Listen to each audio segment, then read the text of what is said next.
What's up, guys? Justin here with the RenderingEssentials.com, back with another SketchUp and Enscape tutorial for you. So in today's video, I wanted to talk about how to use the SketchUp extension Skatter to randomly scatter proxies inside of your model that you can then render using Enscape. So I will note that this week Skatter is going to be on sale as a part of their Black Friday sale. So if it's something you're interested in using this with Enscape, make sure to check it out at the RenderingEssentials.com/Skatter.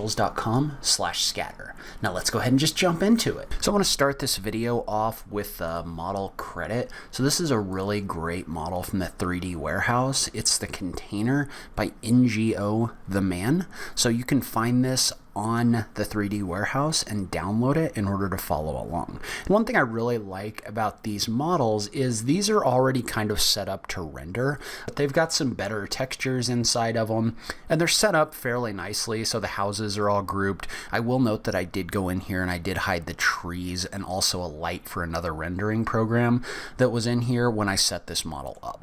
But what I wanted to do in this video is I wanted to talk a little bit about how you can use the extension Skatter, which is a object scattering extension, in order to randomly place objects inside of this environment.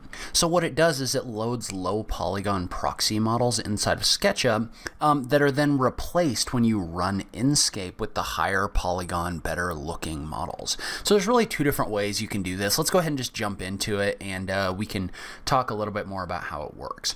So the first thing we're going to do is we're going to open up Skatter. So we're going to click on the button for Launch Skatter. And what that's going to do is that's going to pop up this window that's going to allow us to create a scatter inside of this model. And so if you look at these options, there's a ton of different options inside of this extension, so don't get overwhelmed by that. It's fairly easy to use once you wrap your mind around what you're doing. And so really there's two things we want to focus on to start off. We want to focus on our host, which is the object that we're going to scatter along, and our objects, which are the objects we're actually going to scatter inside of our rendering. And so in this particular situation, I want to start by just loading in some scatter library objects. So if you click on this second button right here, there's a library of different models in here that look really good inside of your renderings. And so what I want to do is I want to start by clicking on the bushes object, and I want to load them in as proxies. And notice if you mouse over this little eye right here, it'll tell you the rendering programs that this will work with. So in this case, we're going to use Enscape, so this will work perfectly. So what I'm going to do is I'm going to click on the button for load. And when I click on the button for load, what that's going to do is that's going to load in these different bushes, the bush proxies, and you can now scatter them along an object. And so you can see how my mouse automatically turned to this option for picking a grouped surface. So since we've loaded our object in like this, it's ready to scatter it. It's just now asking us where we want to scatter this object. Well, in this situation, my ground is in its own group. I want to click on the ground to indicate that I want to scatter these objects on the ground geometry. So you can see how what that does is that loads in a number of different boxes, and they're just empty boxes right now. That's to increase your performance inside of SketchUp, because one of the things you may have to deal with, or one of the things that SketchUp isn't really good at, is handling a bunch of high polygon objects. So what this has done is this has loaded in a bunch of low polygon proxy models, which is what the boxes are, and it'll replace them with the geometry when we render.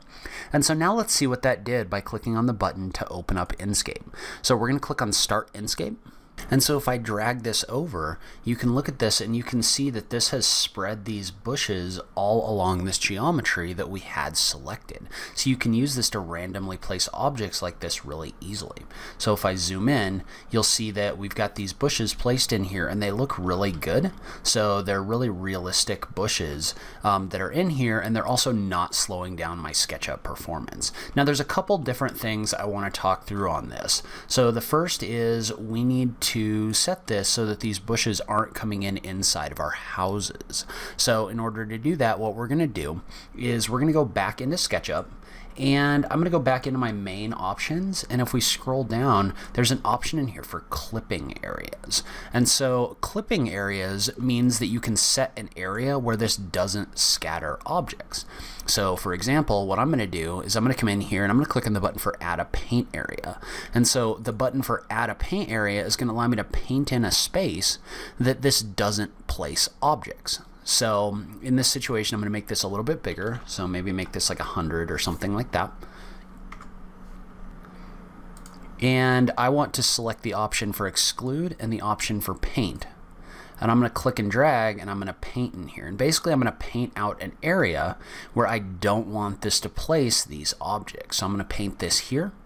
I'm also going to do the same thing over here for these other two houses. So we're just going to paint through this.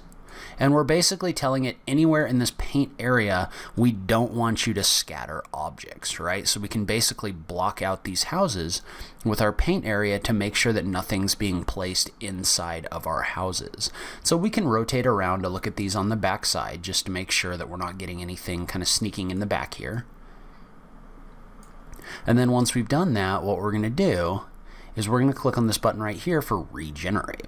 And so when we click on the button for regenerate, what that's going to do is that's going to replace these objects in here, and it's going to place them outside of our exclude area. So you can see how now, if we look at this, there are now no longer bushes inside the footprints of our houses. So if I bring my Enscape rendering back over here and look at this, you can see how now there's bushes scattered on this surface, but none of them are scattered inside of the houses themselves. So, and I've kind of messed around with this terrain, so there's actually terrain inside of this building. We're just going to kind of ignore that for right now. But what we've done is we've basically set this up where we can now randomly scatter these objects without having to worry about that extra overlap.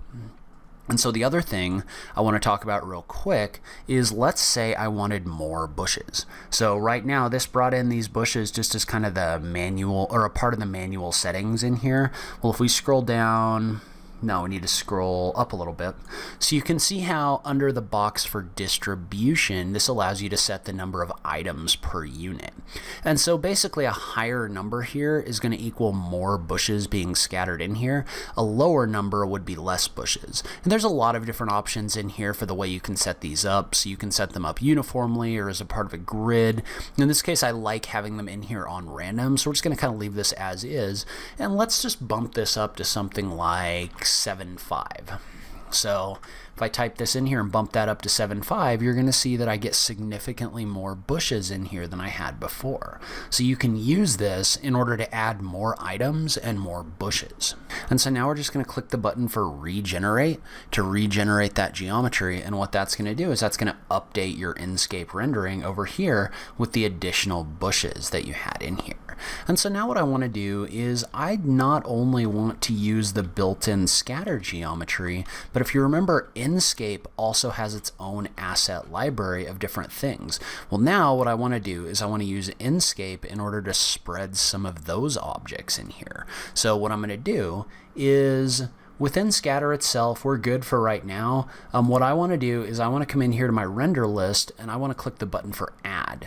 And so when I add this, we're going to add Enscape objects. So I'm going to go ahead and I'm going to name this Enscape objects. And so I want to do the same thing, but what we need to do first is we need to give this an object to scatter.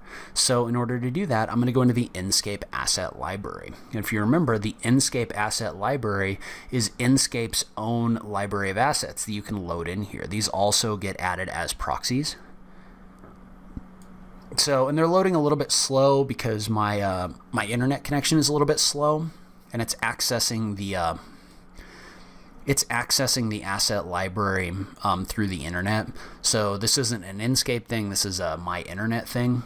And we'll go ahead and filter this down to the stones just so this loads a little bit faster. But what I want to do is I want to bring in a couple different kinds of rocks using the Enscape library. So I'm going to start by clicking on this object right here. And once I click on it, it's going to ask me to place this inside of my model. So I'm just going to click right here in order to place that. And so I want to go back into my asset library.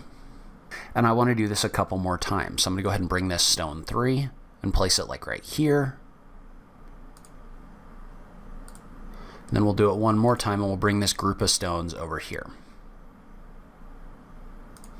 And so what we've done is we've brought in these 3 objects from the Enscape asset library. And if you remember, these all get brought in as low polygon proxy models as well, meaning these are also not negatively affecting your SketchUp performance nearly as much as they could be. And so what I want to do is within my Enscape object scatter, I want to scatter these objects across my surface. So in order to do that, I'm going to start by adding these 3 objects. So I'm going to click on the button for add an object, and I'm going to click on this rock. And then I'm going to click on this rock, and I'm going to click on this group of rocks.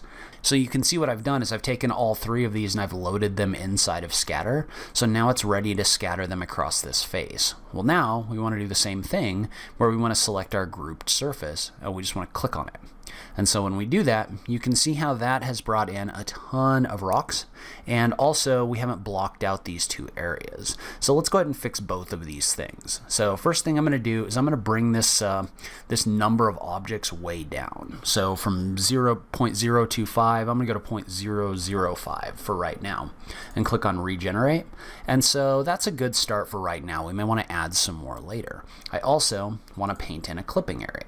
So I want this to be an exclude, and I'm going to bring my brush radius even higher. I'm going to make it a 150, and we're just going to paint these areas out real quick.